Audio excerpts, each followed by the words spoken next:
नमस्कार मित्रमैत्रिणींनो, श्री स्वामी समर्थ.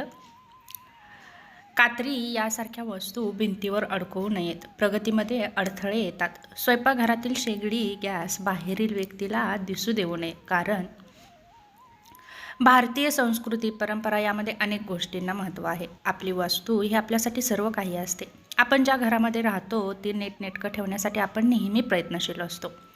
कोणत्याही घरातील महत्त्वाची जागा म्हणजे स्वयंपाकघर, तर आधुनिक भाषेतील किचन.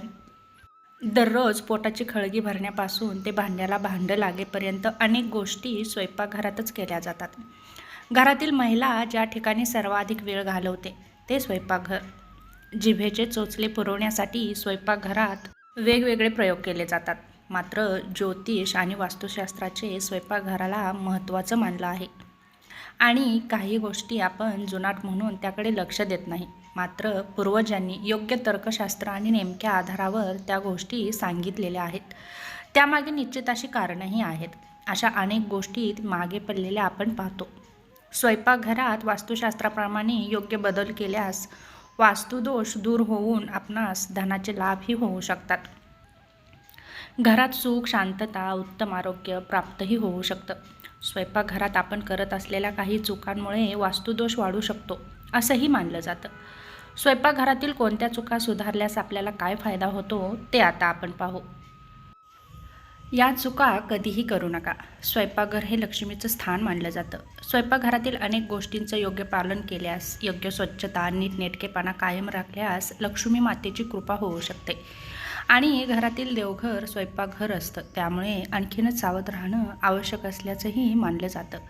वास्तुशास्त्रानुसार स्वयंपाकघरात कधीही चप्पल, बूट घालून जाऊ नये. असं केल्यास आर्थिक नुकसानही होऊ शकतं. याशिवाय कात्री, सुरी यासारख्या धारदार वस्तू भिंतीवर अडकवू नये. असं केल्यास प्रगतीचा मार्ग खुंटतो असंही वास्तुशास्त्रामध्ये सांगितलं गेलं आहे. दुधाबाबत मान्यता. स्वयंपाकघरातील सर्वात महत्त्वाच्या पदार्थामध्ये वरचा क्रमांक लागतो तो म्हणजे दूध. दुधाचे फायदे तर आपल्या सर्वांना माहीतच आहेत. वास्तुशास्त्रानुसार स्वयंपाकघरात दुधाचं व्यवस्थापन करताना अतिशय काळजी घेणं आवश्यक आहे. स्वयंपाकघरात दूध कधीही उघडं ठेवू नका. दुधाची पातेले, दूध असलेले भांडे नेहमी झाकूनच ठेवावं असंही वास्तुशास्त्र सांगतं. त्यामुळे अनेकही ज्या समस्या येणाऱ्या असतात त्या समस्यापासून आपली सुटका होऊ शकते. आर्थिक, शारीरिक, मानसिक समस्या, अडचणीही उद्भवू शकतात. याचे दुसरे व्यावहारिक कारण म्हणजे दूध हे जितकं सक्षम आणि सकस आहे तितकंच ते संवेदनशीलही आहे. दुधात एखादी गोष्ट पडून आपल्या पोटात गेल्यास आरोग्याच्या तक्रारीही उद्भवू शकतात. जेवताना घ्यावं याची काळजी. वास्तुशास्त्रानुसार स्वयंपाकघरात बसून भोजन केल्यास अनेक प्रकारच्या ग्रहदोषापासून मुक्तता मिळते. मात्र स्वयंपाकघरात भोजन करताना योग्य दिशेचं विशेष भान ठेवलं पाहिजे. स्वयंपाकघरात बसून जेवताना पश्चिम आणि दक्षिणेकडे तोंड करू नये. तसेच स्वयंपाकघराच्या केंद्रभागी बसून जेवू नये. असं केल्यास त्याचे प्रतिकूल परिणामही आपल्याला पाहायला मिळतात असंही वास्तुशास्त्र सांगतं. याशिवाय आपल्या घरातील गॅस शेगडी बाहेरील व्यक्तीला दिसू नये अशा पद्धतीने ठेवावी असं वास्तुशास्त्र सांगतं.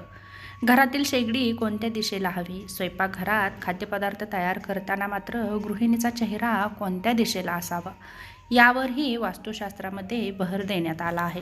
तेव्हा या नियमांचंही पालन केल्यानंतर आपल्याला लाभ होऊ शकतात. घरात काम करत असताना गृहिणीचा चेहरा पूर्व दिशेला असावा. यामुळे सकारात्मक ऊर्जा मिळते.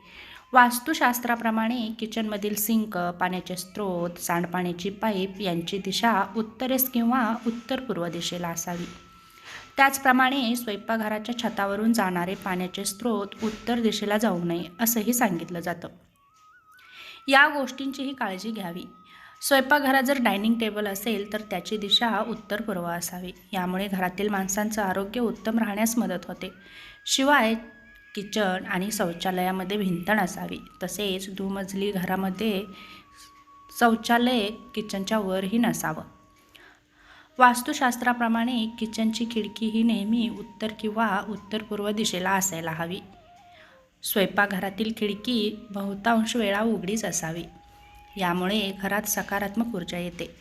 घरातील सदस्यांमध्ये आपलेपणा वाढतो. नातेसंबंध दृढ होण्यासही मदत होते. तेव्हा या छोट्या छोट्या नियमांचं जर पालन केलं तर नक्कीच याचा आपल्याला फायदा होतो. तेव्हा हा छोटासा व्हिडिओ कसा वाटला नक्की सांगा. पुन्हा भेटू अशाच एका छोट्याशा नवीन व्हिडिओसोबत. तोपर्यंत धन्यवाद.